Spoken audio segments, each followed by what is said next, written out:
Há momentos na vida em que tudo parece ruir, em que as certezas se desfazem como fumaça e o coração passa a carregar perguntas que ninguém consegue responder. Nesses dias silenciosos, em que tudo parece parado e o céu parece distante, muitos se desesperam. Mas poucos compreendem que é justamente nesses momentos que Deus está mais perto do que nunca. Porque o silêncio de Deus não é ausência, é estratégia. E a demora de Deus não é abandono, é preparação. O processo sempre antecede a promessa. E Deus nunca entrega algo grandioso a alguém que ainda não foi preparado para suportar. Se você sente que está vivendo dias confusos, difíceis e profundos, então ouça com atenção. Deus está te preparando. Ele está moldando a sua alma, esvaziando o que é terreno, para te encher do que é eterno. E antes de seguirmos, já te peço, deixe o seu gostei, se inscreva no canal e ative as notificações. Esta mensagem é um sopro de Deus para o seu espírito. Uma palavra para acender a esperança em meio ao processo. Porque você não está sendo esquecido, está sendo formado. Agora, com o coração aberto, mergulhe nesses 5 sinais de que Deus está preparando você. 1. Quando Deus silencia, é porque está trabalhando onde você não vê. Há um silêncio de Deus que machuca, um silêncio que parece ausência, um silêncio que grita em meio às nossas orações. É quando oramos, choramos, jejuamos e não vemos resposta. É quando pedimos direção e tudo continua confuso. Esse silêncio, para muitos, é sinônimo de abandono. Mas para os espirituais, é um dos maiores sinais de que Deus está trabalhando em algo que os olhos não podem ver. Porque o céu não se cala por acaso. Quando Deus silencia, Ele está operando nos bastidores. Está movendo peças, preparando pessoas, abrindo portas e moldando o nosso coração para que, quando a resposta vier, estejamos prontos para ela. O silêncio de Deus revela muito mais sobre nós do que sobre Ele. Mostra o quanto confiamos sem ver, o quanto seguimos mesmo sem ter certeza, o quanto permanecemos mesmo quando tudo em nós quer desistir. É nesse silêncio que a fé é refinada, que o orgulho é quebrado, que a humildade é ensinada. Porque é fácil adorar com resposta, difícil é adorar com silêncio. E quem adora no silêncio, amadurece. Quem permanece na ausência, cresce. Deus usa o silêncio para que deixemos de ser guiados por emoções e passemos a ser guiados por convicção. Ele nos ensina a andar por fé, não por vista. Esse silêncio também revela a profundidade do nosso relacionamento com Deus. Se conseguimos adorá-lo mesmo quando ele parece distante, então provamos que o amamos não pelo que ele faz, mas por quem ele é. Há maturidade nisso. Há crescimento espiritual nisso. Porque o silêncio não é o fim, é o intervalo entre a oração e a resposta. E se você está nesse intervalo, espere com fé, adore com esperança, permaneça com confiança. Porque quando Deus rompe o silêncio, Ele muda tudo de uma vez. 2. Desconforto espiritual. Quando nada mais te satisfaz, porque Deus está te puxando para perto. Um dos sinais mais profundos de que Deus está te preparando é quando você começa a perder o gosto pelas coisas que antes te satisfaziam. As conversas já não te preenchem, os lugares já não te atraem, as distrações já não fazem mais sentido. É como se algo dentro de você estivesse inquieto, incomodado, sedento por algo mais. Esse desconforto espiritual não é vazio, é chamado. É Deus te atraindo, te chamando, te separando do ruído para te conduzir ao secreto. Deus nos incomoda antes de nos promover. Ele nos perturba com o comum para nos empurrar ao extraordinário. Esse incômodo é uma resposta do céu. Eu tenho mais para você. É quando você olha ao redor e nada mais basta. Nem o sucesso, nem os aplausos, nem os planos. Tudo parece pequeno diante da fome que está crescendo dentro de você. Essa fome é divina. Essa sede é santa. Porque só quem é chamado para algo maior sente que o presente já não lhe comporta mais. Esse tipo de desconforto é uma graça disfarçada. É a misericórdia de Deus tirando o nosso contentamento do que é pequeno para nos empurrar ao que é eterno. Ele sabe que, se não nos incomodar, nos acomodamos. Por isso ele toca na nossa zona de conforto. Por isso ele mexe onde achávamos que estava tudo bem. Porque há mais. Há crescimento, há expansão. E esse incômodo é o empurrão de Deus para que busquemos mais dele, mais da sua presença, mais da sua vontade. É nesse lugar de desconforto que surgem os verdadeiros clamores.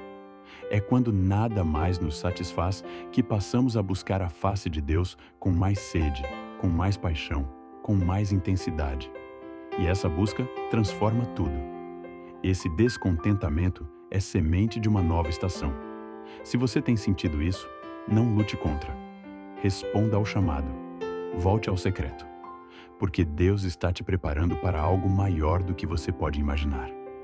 3. Perdas dolorosas. Quando Deus tira para ensinar que Ele é o tudo. Outro sinal que muitos interpretam como maldição, mas na verdade é preparação, são as perdas. Deus tira.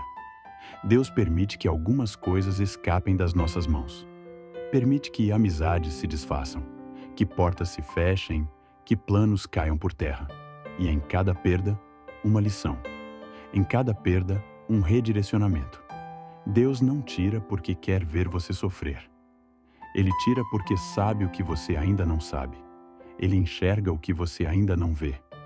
E se Ele está tirando, é porque está preparando algo melhor.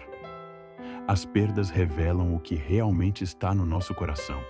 Elas expõem o nosso apego ao que é passageiro. Elas nos ensinam a confiar, a depender, a descansar. E muitas vezes é no chão da perda que Deus constrói os maiores ministérios. Porque Ele precisa nos esvaziar antes de nos encher. Ele precisa tirar os ídolos antes de derramar a presença. Ele precisa nos ensinar que, se Ele é tudo o que temos, então já temos tudo o que precisamos. As perdas não são finais. São começos disfarçados. São podas que preparam para o florescer. Deus nunca tira sem propósito. Ele corta para curar. Ele limpa para frutificar. E cada vez que Ele tira algo, Ele também está nos aproximando mais dEle, nos ensinando a não depender de nada além da sua presença. Porque só quando perdemos o que é terreno, passamos a valorizar o que é eterno. Se você está vivendo um tempo de perdas, não desanime. Entenda que há algo maior sendo preparado. Deus não desperdiça dor. Ele transforma dor em destino, perda em propósito, lágrima em testemunho, porque Ele é especialista em dar beleza às cinzas, e Ele está usando esse momento para te alinhar com o céu. 4. Solidão intensa, quando Deus te afasta para falar a sós contigo. Ser separado dói. Quando Deus está te preparando, Ele começa a te afastar. Pessoas se distanciam, ciclos se encerram. Você olha ao redor e sente que está só. Mas essa solidão não é castigo, é convite. Convite para o secreto, para o particular, para a intimidade. Deus precisa da sua atenção sem distrações. Ele precisa do seu coração sem ruídos. Por isso Ele tira, por isso Ele isola. Na Bíblia, os maiores encontros com Deus aconteceram no deserto, na caverna, na prisão, na solidão. Moisés teve que subir o monte. Elias teve que se esconder. João foi levado para a ilha. Jesus foi levado ao deserto. A solidão não é sentença de dor, é preparação para a glória. Deus fala onde ninguém mais interfere. Ele se revela onde só a alma escuta. Se você tem se sentido só, não reclame. Entre no secreto. Fale com Ele. Ele está mais perto do que nunca. Deus nos separa para nos transformar. Ele tira o barulho para que possamos ouvir a sua voz. E quando ouvimos, somos restaurados, renovados, reposicionados. Essa solidão tem um propósito eterno. Ela é o campo onde Deus planta as maiores sementes do seu reino em nós. Sementes de fé, de maturidade, de intimidade, de identidade. Não fuja da solidão. Use-a como altar. Faça dela o seu lugar de oração. porque quando você estiver pronto, Deus abrirá as portas novamente. Mas desta vez, você estará mais forte, mais sábio, mais cheio dele. 5. Provações frequentes. Quando o inimigo ataca, porque há algo grande chegando. Se o ataque aumentou, é porque você está perto. Os escolhidos são perseguidos não por causa do que têm, mas por causa do que vão carregar. O inferno pressiona porque sabe que, se você resistir, vai impactar vidas, vai gerar frutos, vai cumprir um propósito eterno. Por isso, as provações não cessam. Por isso, a pressão aumenta. Mas o céu não te deixou. O céu está te fortalecendo por dentro. E se você está sendo testado, é porque está sendo aprovado. Não há preparação sem batalha. Não há unção sem cruz. Os que carregam autoridade no Espírito passaram por dores que ninguém viu. Foram triturados no invisível. Foram feridos onde ninguém tocou. Mas continuam, porque sabem, Deus está comigo. E se Ele permitiu, é porque Ele vai usar. Toda dor será usada. Toda lágrima será colhida. Toda prova será plataforma. Toda luta será testemunho. Porque quem está sendo preparado por Deus não será envergonhado por homens. As provações revelam a nossa resistência. Mostram o quanto conseguimos suportar e ainda permanecer fiéis. E quanto maior a chamada, maior a guerra. Mas também maior será a vitória. Deus permite as provações não para nos destruir, mas para nos lapidar. Para tirar o que é fraco, para fortalecer o que é eterno. Para nos ensinar que, mesmo em meio à tempestade, Ele continua sendo o nosso abrigo. Se você está sendo muito atacado, muito provado, saiba, o céu te confiou algo precioso. Você carrega algo que o inferno teme. Então, não desista, não retroceda, porque toda prova tem um prazo. Mas o propósito que nasce dela é eterno. Você não está sendo destruído, está sendo construído. Você não está sendo esquecido, está sendo forjado. Você não está no fim, está no início de um novo tempo. Creia, resista e continue, porque se Deus está te preparando, é porque Ele vai te usar. Se esta palavra falou com você, deixe seu gostei, se inscreva no canal e compartilhe com alguém que precisa ouvir isso hoje. Deus te escolheu e Ele vai te honrar.